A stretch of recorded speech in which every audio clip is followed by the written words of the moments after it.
ये 2009 11 सितंबर में घटी थी।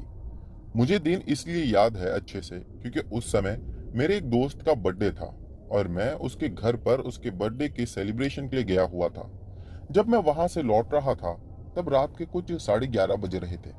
मेरे पापा ने उसके घर पर कॉल करके मुझे अपने घर पर बुलवाया था, इसीलिए मैं जल्दी जल्दी वहां से निकल गया।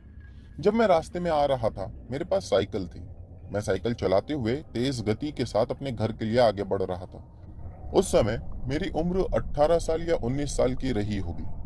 जब मैं साइकिल को भगा रहा था तेजी से, तब अचानक से मुझे यूं महसूस होने लगा जैसा कि साइकिल पर बहुत ज्यादा वजन है और साइकिल अब उतनी तेज नहीं दौड़ रही।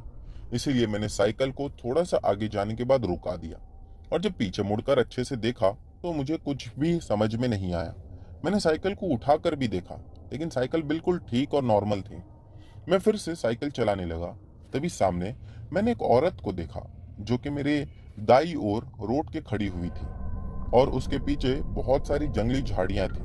वो औरत अकेले ही खड़ी थी और रो रही थी। वैसे तो वो औरत लगभग मुझसे 100 से 200 मीटर की दूरी पर होगी, लेकिन उसके रोने की आवाज भी मैं उतनी दूर से सुन पा रहा था। हालांकि वो अपने मुंह को दबाकर रो रही थी, जैसा कि होता है लोग सिसकियां में रोते हैं, वो भी वैसा ही रो रही थी। फिर भी उसकी आवाज मैं बिल्कुल साफ सुन पा रहा था। यही नहीं बल्कि उसकी आवाज मुझे इको होकर सुनाई दे रही थी। मुझे लगा कि इतनी रात में हो सकता है उस औरत को या उस आंटी को मदद की जरूरत हो। मैं साइकिल पर ही उसके पास आगे बढ़ा और जाकर उसके पास रुक गया। मैं कहने लगा, क्या बात है, आप इतनी रात में यहाँ खड़े हो और रो रहे हो? कुछ मदद चाहिए तो मुझे बताओ, मैं आपकी हेल्प करूंगा। उसने पहली बार तो कोई जवाब नहीं दिया। मैं जैसे ही साइकिल के पेंडल पर पैर रखा और आगे बढ़ने लगा, तभी वो पीछे से मेरी साइकिल को पकड़ ली। उसने इतना कस के पकड़ा हुआ था कि मैं अपनी साइकिल को 1 इंच भी आगे नहीं ले जा पा रहा था। फिर जब मैंने पीछे मुड़कर देखा तब वो मेरी साइकिल को पकड़कर खड़ी हुई थी। मैंने कहा, क्या बात है? आपको मैंने पूछा फिर भी आपने कोई जवाब नहीं दिया। दोस्तों, उसने अपना चेहरे को अच्छे से कवर करके रखा था। उसने जैसे ही अपने चेहरे पर से वो कपड़ा हटाया, मैं उसका चेहरा देखकर डर गया। उसके चेहरे से मानो आग निकल रही थी। यानी कई सारी जगह पर कटा फटा हुआ था, लेकिन जहां जहां कटा हुआ था वहां से खून नहीं बल्कि आग निकल रही थी। और उस जहां से आग निकल रही थी वहां से काले रंग का डार्क लिक्विड कुछ निकल रहा था। वो खून था या पता नहीं कुछ और।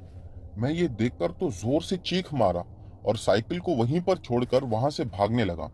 वो औरत अब मेरा पीछा करने लगी। वो मानो जैसा हवा में तैर रही थी और उड़ते हुए वो मेरे पास आ रही थी। मैं जैसा जैसा भाग रहा था वो ठीक मेरे बाजू में ही, यानी कि मुझसे लगभग 5 या 10 कदम की दूरी पर ही उड़ते हुए आ रही थी। एक जगह पर जाने के बाद उसने जोर से मेरी पीठ पर मारा, जिसके बाद मैं लगभग 2 गुलाटी खाकर जमीन पर गिरा। मेरे सर से खून निकलने लगा और मेरे हाथ और पैरों पर भी कई सारी जगह चोट आई हुई थी। मैं एकदम से दर्द से कर्रा उठा और उठकर उस औरत को देखने लगा। अब वो धीरे धीरे अपना रूप बदलने लगी और वो और ज्यादा भयानक हो गई, जैसा कि मानो एक डायन।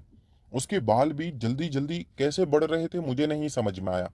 देखते ही देखते अब उसके बाल जमीन को टच हो रहे थे। उसका शरीर भी लगभग 7 फीट का लंबा हो चुका था। वो मेरे पास आई और मुझे जोर से वो फिर से दोबारा मारी। मैं अब तक तो उठकर खड़ा हो चुका था, लेकिन उसके मारने के बाद मैं फिर से गिर पड़ा।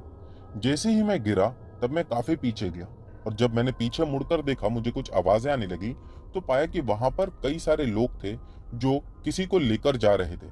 शायद वो आदमी बीमार था, वो लोग उसे हॉस्पिटल ले जा रहे होंगे। जब मैंने उन लोगों को देखा तब मैं भागते हुए उन लोगों के पास पहुंचा। उन लोगों ने मुझे देखा और वो लोगों ने पहला सवाल ये किया, क्या हुआ बेटा तुमको? मैंने उन लोगों को सारी घटना बताई। उसके बाद उन लोगों ने कहा कि ठीक है, आप हमारे साथ चलो। मुझे नहीं लगता है कि उन लोगों को मेरी बातों पर विश्वास हुआ होगा, लेकिन कुछ दूरी पर जहां पर मैंने अपनी साइकिल को छोड़ा हुआ था वहां से मैंने साइकिल ली और उन्हीं लोगों के साथ मैं रास्ते में हो लिया। फिर वो लोग मुझे एक जगह पर ले जाकर छोड़ दिए। उनमें से एक आदमी ने मेरे घर का नंबर मांगा। मैंने उसे फोन नंबर दिया। उसने मेरे पापा को कॉल मिलाया और पापा से कहा कि आकर आपके बच्चे को लेकर जाओ। फिर पापा मुझे लेने के लिए आए और मैं पापा के साथ अपने घर पर आया। मैंने घर आने के बाद सारी बात बताई।